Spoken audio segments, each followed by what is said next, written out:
Today, I finally watched the movie that people have been loving so far, Project Hail Mary. This movie came out last week, which was the same weekend I was at GalaxyCon, so I couldn't watch it that weekend. Or Ready or Not 2 either. But I decided to watch Project Hail Mary, and what got me into watching this film is not because of the reviews. It was because of the directors, Phil Lord and Christopher Miller. When I saw the trailer in the theater, like I forgot what movie I saw this trailer in theaters, but when I saw that they were the directors of the movie, like Phil Lord and Christopher Miller, that got me excited because these are the guys that did 21 and 22 Jump Street, two funny and amazing buddy cop movies with Jonah Hill and Channing Tatum. I thought they were fun, amazing films. Shame we didn't get a sequel or the MIB crossover, but that's fine. They also did the Lego movie. I love that film, one of the best animated films of all time.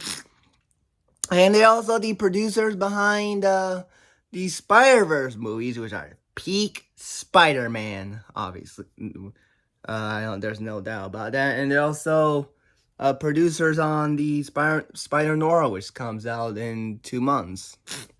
So that's what got me into this. That Phil Lord and Miller are going to do this movie.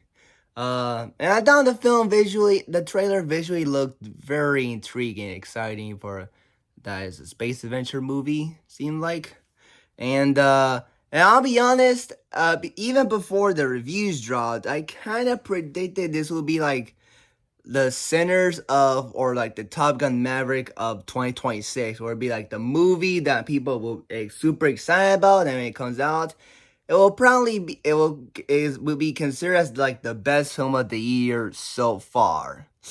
Um, so so I went to this. So I went to this film hoping to see if it's like amazing peak cinema.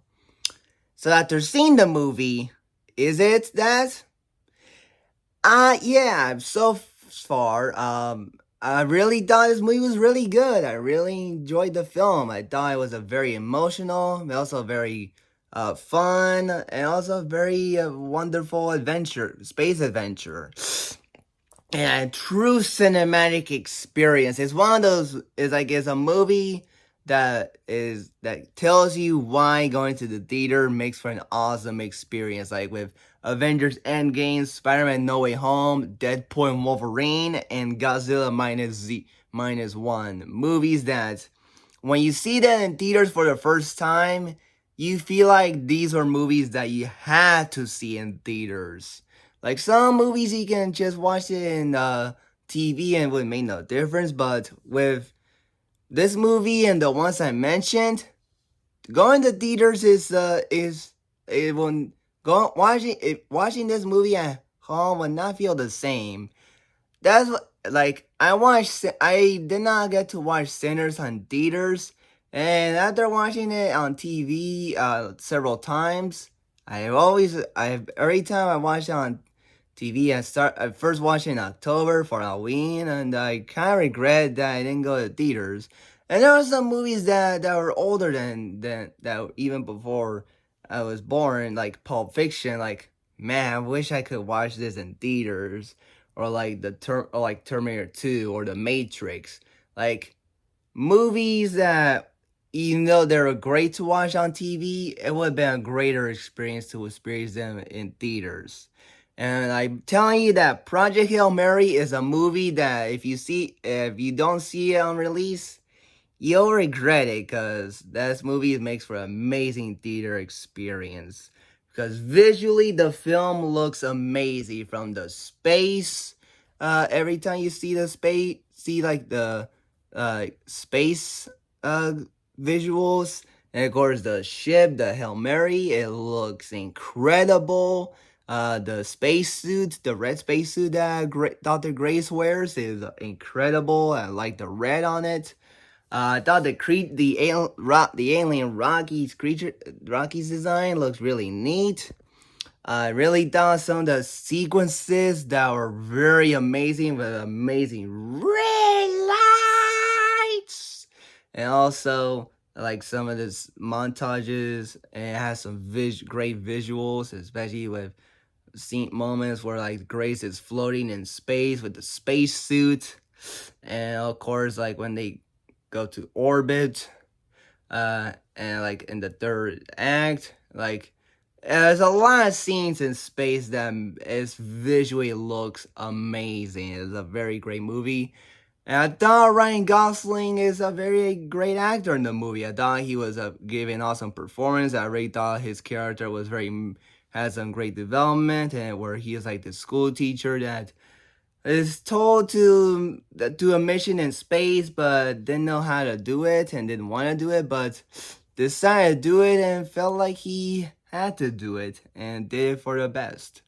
I thought probably I think the best part about this movie is him and Rocky. Their dynamic is fun, especially when he first like translates his words into English. I thought it made for a fun dynamic of friendship. I really thought they were fun together, and also very memorable as well when when they do like serious stuff, like trying to like go like when or like in the third act. I really thought it's clear the best part about this movie is whenever they're together. Like Rocky, what made the movie more entertaining, honestly.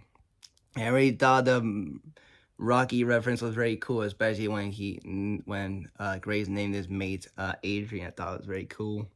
And I really thought the non-space events like that happened before he woke up apparently in the beginning. And so I really thought it had a very good very amazing ending. Honestly, I won't give anything away, but and man, it's a visually great movie. I really thought Ryan Gosling was great in the film, and made for a fun, wonderful cinematic experience. And I highly recommend Project Hail Mary if you're interested in these kinds of movies like Interstellar or 2001: A Space Odyssey. So yeah, and yeah, I also thought some of the montages, like the when he does a flight test, was pretty cool as well.